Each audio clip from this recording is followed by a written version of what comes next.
talk about this latest crisis across TV screens last night and people's texts all over. We were getting breaking news, the North Korea threatening a nuclear attack on the United States.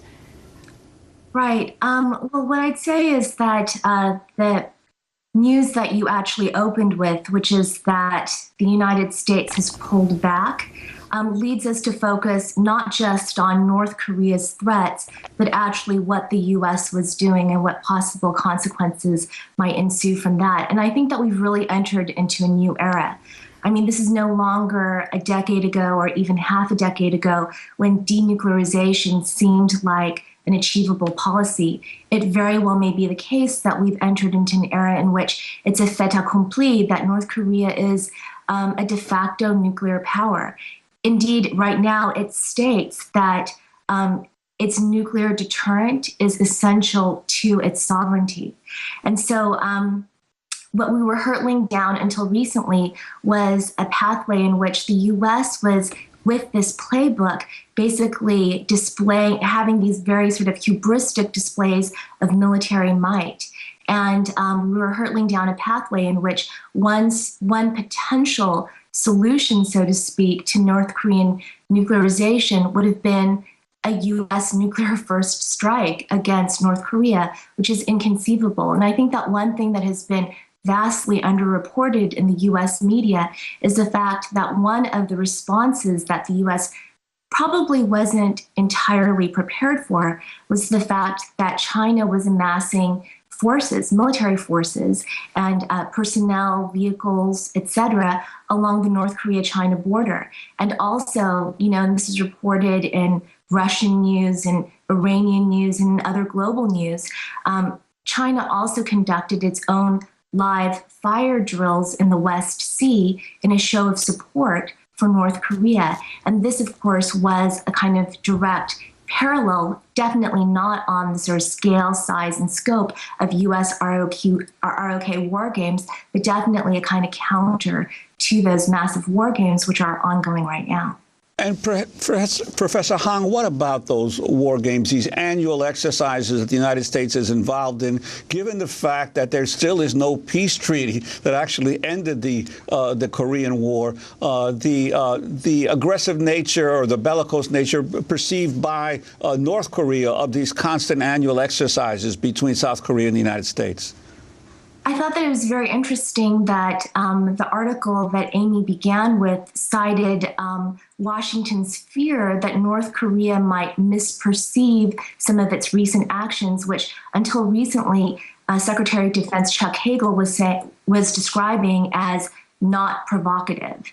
And, I think that if you think about a kind of parallel circumstance, and I think it's unimaginable for us in the United States to think of this, if you could just imagine, for example, Mexico with a historic foe of the United States like Russia conducting massive military exercises south of the United States border and in its surrounding waters, and that simulate an invasion of the United States and a joint Mexico and Russian occupation of the United States, including simulations of nuclear first strikes. I mean, it's difficult to conceive that the U.S. wouldn't regard that as an act of hostility and aggression, and indeed North Korea does.